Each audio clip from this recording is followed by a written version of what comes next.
Welcome to another edition of All About the Grace. My guest today is Timothy O'Donnell.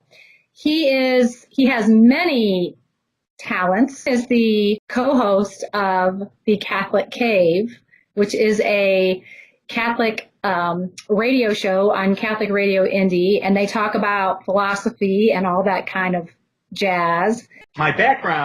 Part of my background, I guess this might be relevant for our conversation today, is I was formerly trained as an engineer. I've worked in financial services, but I also returned to school kind of midlife and pursued. That would be about age 30, right? Correct. Yeah, exactly. I think for a lot of people, right, we hit something about 30-ish. And we can get spiritually rejuvenated, and that's what happened to me, like many others, I'm sure that are watching this. And I decided I was going to take my faith very seriously, and I also became academically interested in the faith as well. So I returned to school and pursued an undergraduate degree in theology at Marian University. Then from there, I went into a master's program with St. Meinrad Seminary and School of Theology, where I really got a chance to study where one of my professional interests really is that intersection of faith and reason. I also did graduate work at Notre Dame, also at the University of Dayton, and then currently trying to finish up my doctorate with like you don't have enough degrees already. I thought I had a lot, but you're way past me. The degrees are wonderful. I'm a lifelong learner, so they come along with the things I'm interested in anyway. And we are so blessed to have so many great Catholic institutions for education, all the way from parochial schools all the way up to the as far as you want to go. So what's the study of ethics? Let's start there. Sure. So ethics is a branch of philosophy. Different philosophers will break the broader topic philosophy into maybe 6 to 8 or 9 different sort of sub branches. Ethics is the pursuit of the good life. It's been understood that there's one thing that we all want, one thing that we all desire, and that is happiness. And we want happiness for its own sake. We don't want to be happy for the sake of something else. We want happiness in itself. And so the question, going all the way back to Aristotle, 300 BC, was the question of, well, what good life?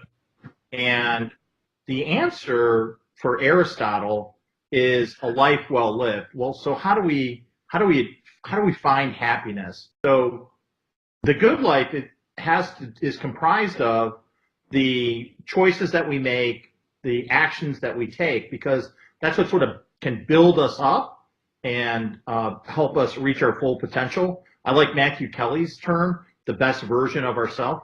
Or conversely, we can make poor choices. We can squander our opportunities.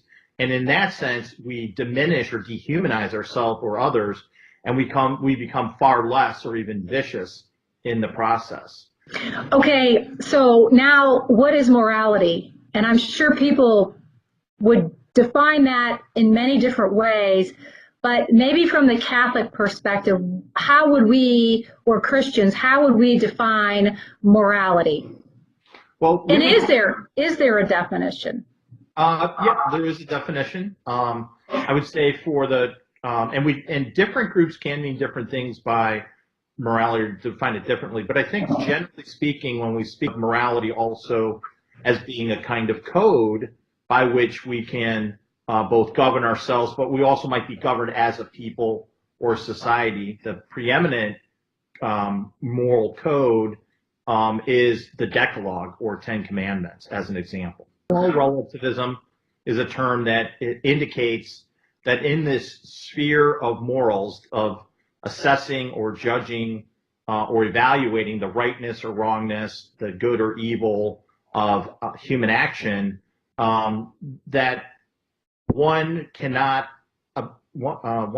attain objective moral standards by which to measure them, that everything is up to the subject themselves. Or, in other words, it's up to each person to decide for themselves right and wrong. Exactly. So that's the move from objective truth or objective reality or objective moral standards, like the Ten Commandments, which has always been understood to be universal moral laws by which we're governed.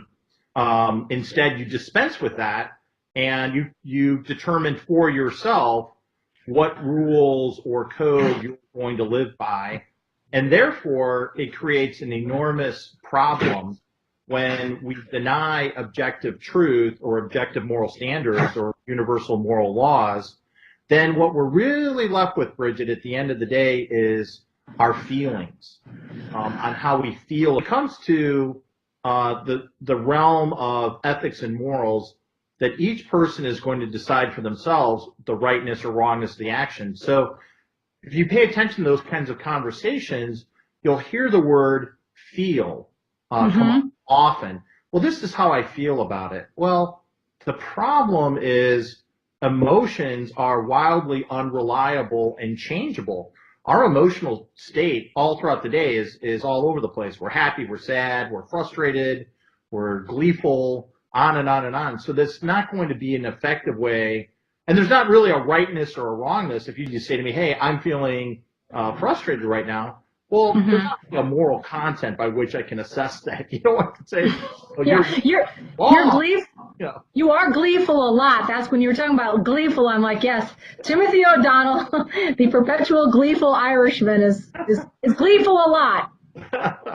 Well, our emotions are an integral part of who we are, and we should feel our feelings. But really, when it comes to ethics and morality, what is important, though, is that our intellect and our reason needs to govern our passions or emotions.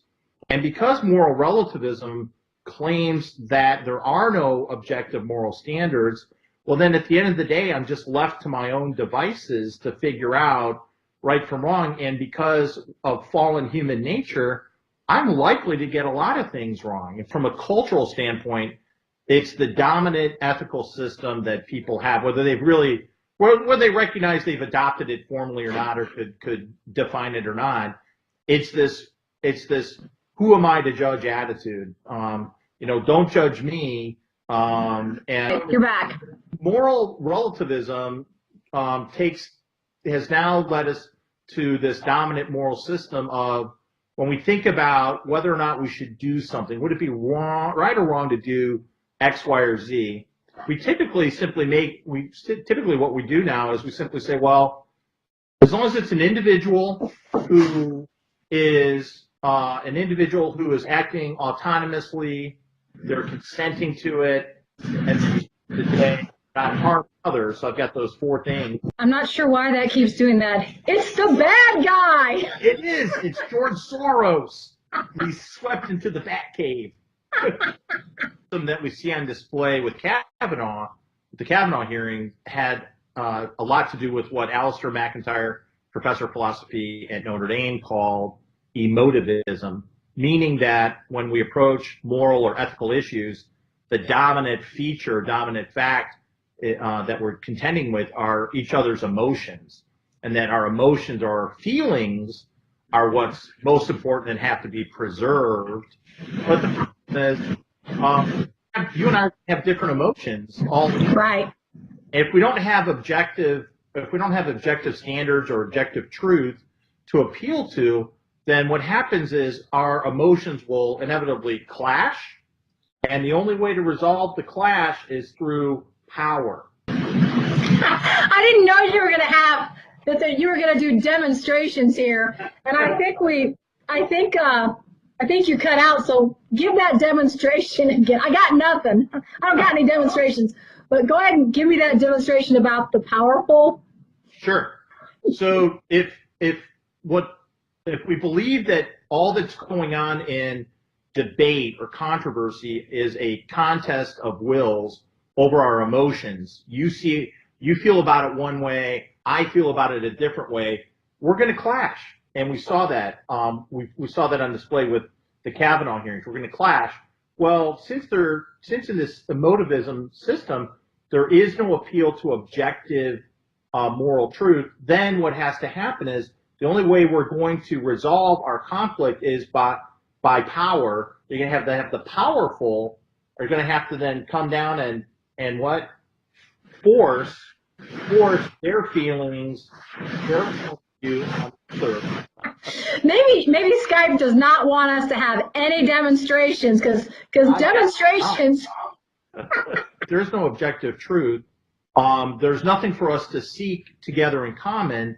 There's also no need for me to be open to have intellectual humility that I could be wrong, I could be mistaken, that I can learn from you. I can learn from my people I disagree with because I might recognize, I would say if I'm exercising humility, I recognize that there's a lot that I don't know.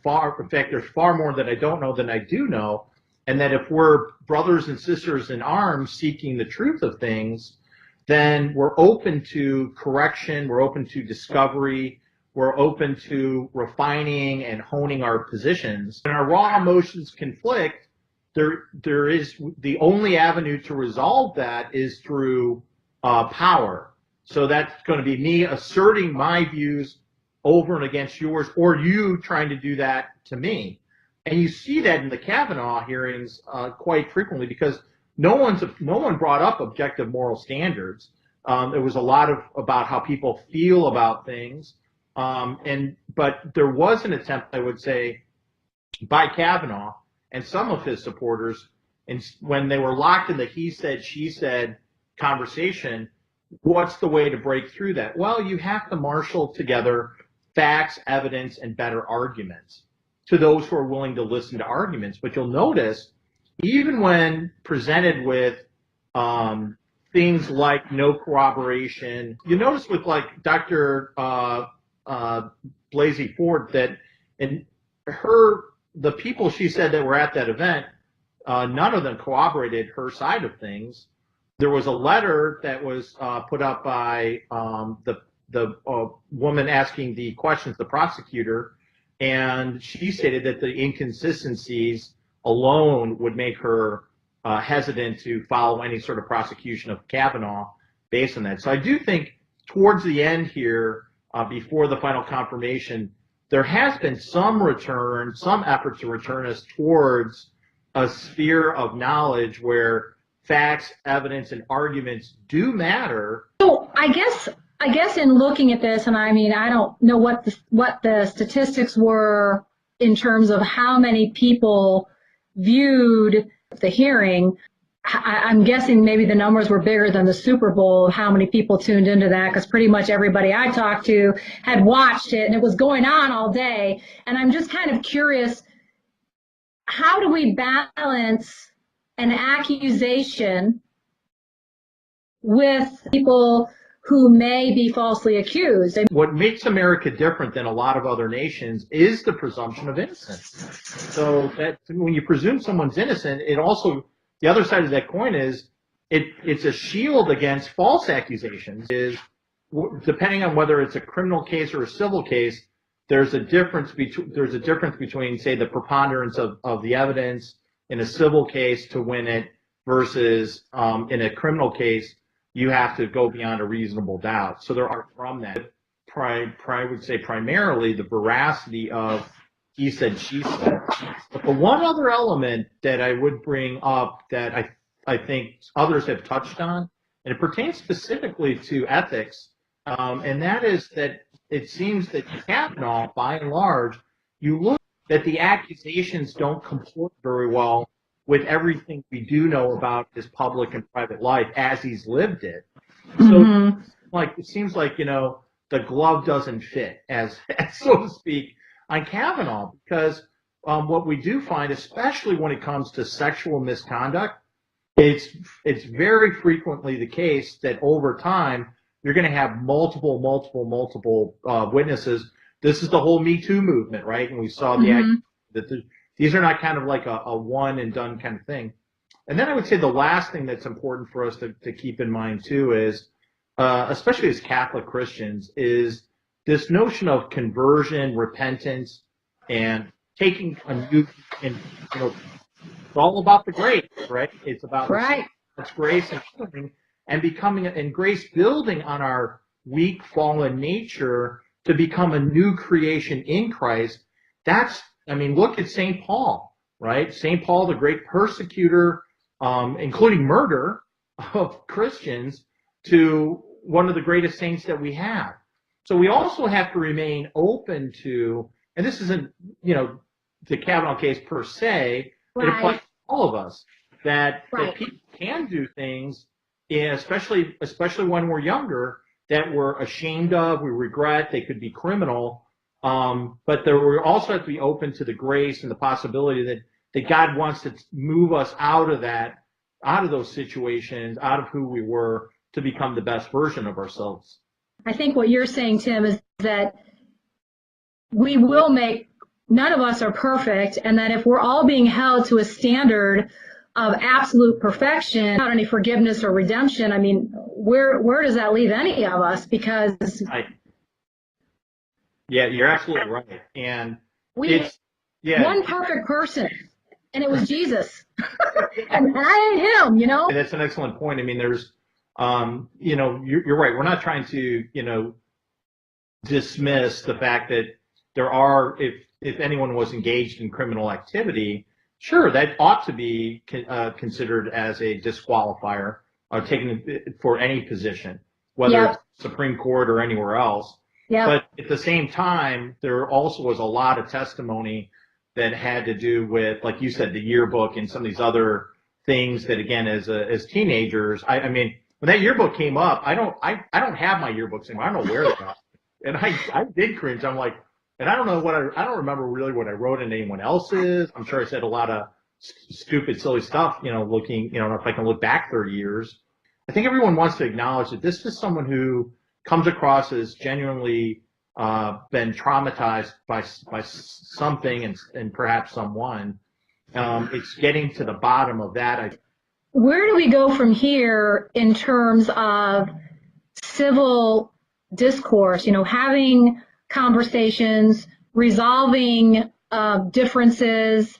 Because if you and I disagree on something, whatever, I shouldn't then, become violent and start calling you a woman hater, or you're white privilege, or you're a racist, just because we disagree. And what we disagree on may not have anything to do with any one of those topics, and where we can go from here. If we can't use facts and objective truth, and if we're in this emotivism, is that what it's called? Emotivism? If we're in that mode, how do we move out of that? Can we move out of that? Well, I think it's taken us 40, 50 years to kind of get to the situation we're at right now in the culture. And it would take a kind of cultural renewal to sort of move our attitudes out and away from the prevailing ones. I do think you see, so when you think of like millennials, the generation after them, I've heard called iGen, because only known iPhones, that there's opportunities through education. But I also want to applaud you, Brigid, in this show, because it's this new media that's interested in faith and culture is where we're going to get an opportunity to talk about these topics from this perspective. So I really applaud what you're doing in this conversation, that without this particular program and what you're doing would never get a hearing. Well, I think as Catholics, we need to look at what's out there available to us to evangelize, to share the gospel, and to really share the truth with new media. And we're talking, YouTube, Facebook, Snapchat, Instagram, all of it, Twitter. You can communicate directly without any filters. Now, there's some talk about different censorship with maybe, YouTube or Facebook has censored people, and maybe that's happened. But by and large, at this point, you can communicate directly with people, and you can hear things that maybe you're not going to hear in other places. So yeah, so having a longer format to go in a little bit more depth, I think, is another way that we can help sort of turn the ship around, if you will, from this moral relativism and emotivism that we see so prevalent in the culture into something that's ultimately, I think, it's deeper, it's more enriching. When we think of like the natural law tradition that we find in still taught with great passion and vigor across Catholic institutions and others of higher education, it's becoming, it's us learning about the natural law, learning about virtue ethics, and following our faith. Ultimately, the philosophical systems enable us and provide us with certain tools and resources to go even deeper into our faith. I think our first commitment, one of the things when I'll teach an ethics course that I'll ask, because we touch on controversial issues, we're going to talk about abortion, we're going to talk about euthanasia, lots of other things that can be very emotional, very sensitive. right. But the commitment I ask of my students and one I ask of myself is, our first commitment, let's be seekers of the truth. If that's especially in a college setting, in an academic setting, let's approach it that we're after the truth. And if we're after the truth, that means we're going to pursue it with our best efforts, but also have, again, intellectual humility, that we have to be open to the fact that we likely, all of us have possessed to some degree or another. Sure. We all have misunderstandings about certain things. We have And biases, let's be honest. And we have biases. And so this is why free speech is so important, because it's through dialoguing with people that we disagree with that can move us closer to the truth. Because again, I have to recognize I could be wrong, but what if I'm not? What if I do possess the truth of things? If I care about other people, I would want them to come to the truth of the matter as well. This is why we have to be able to have free speech, especially on campuses, where people can debate one another and disagree with one another without hating one another. I think there are more Americans that really do look at truth and really do look at facts.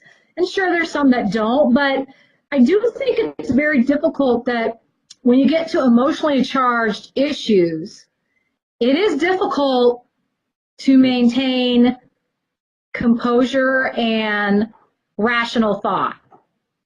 Yeah. You know? Oh yeah. Yeah. And I've done pro-life ministry, for decades now, and it's easy, given what the stakes are, namely the lives of these children, and then all the other, the mothers, the fathers, the workers in the abortion industry. Of course we're going to get charged up emotionally, but the key again, to do my hand gesture, is to make sure we keep our intellect governing our emotions here. So our intellect, our reason, over and above governing our emotions, so we can feel our feelings. In fact, it's helpful. St. Thomas Aquinas talks about, righteous indignation, righteous anger. In other words, we ought to get fired up about evil. We have these intuitions, I think. And I think that's sometimes a kind of common sense, I think, Brigid, you're pointing to, that, overall or generally speaking, I think that's the case. The difficulty is, another difficulty is to avoid, becoming an ideologue or becoming indoctrinated.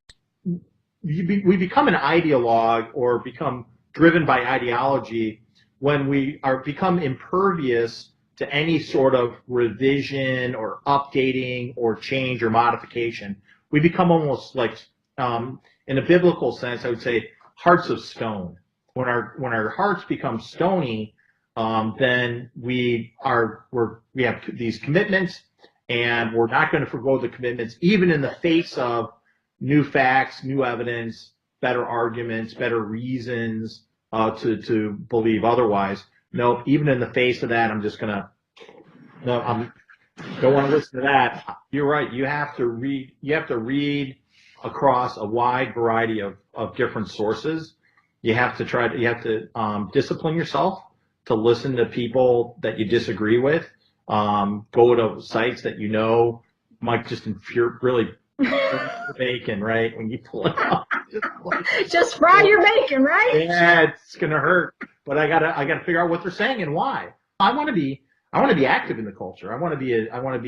We're called to be, salt, right? We're called to be leaven. We're called to be the light. And so and there's plenty of darkness out there. I think that there are ways that you can share facts and be respectful. And I think that's what, I'd like to see more of that. And I think other people would like to see more of that too, because the other is it just seems so counterproductive. It seems to me a great model for us is that Socratic dialogue that Plato implemented so beautifully in the dialogues. And sure, it's simply the technique of raising and then answering purposeful questions that help us together discover, rather than just being told. It's much better for us to discover or come to realizations aided by an instructor, or aided through what we're doing right here, Brigid, which is just having a conversation. You and I have a lot of things in common, but we're not lockstep on every last dot and tittle, as they say. It sounds like the guys with the tinfoil hats are like, the heck in. Here they come. Yeah, I basically get, when that starts happening, I basically get nothing. And you're probably hearing a vacuum cleaner or something over there. I don't know what you're hearing. Yeah. Well, I think we covered a lot of ground. Sure. And we'll do this again, and we'll have other topics that we talk about. Sounds good to me. Thanks for having me on. All right. Well, thanks. Thanks again, Timothy O'Donnell, for being my guest on All About the Grace. And we'll go out there and be graceful people, right? Amen.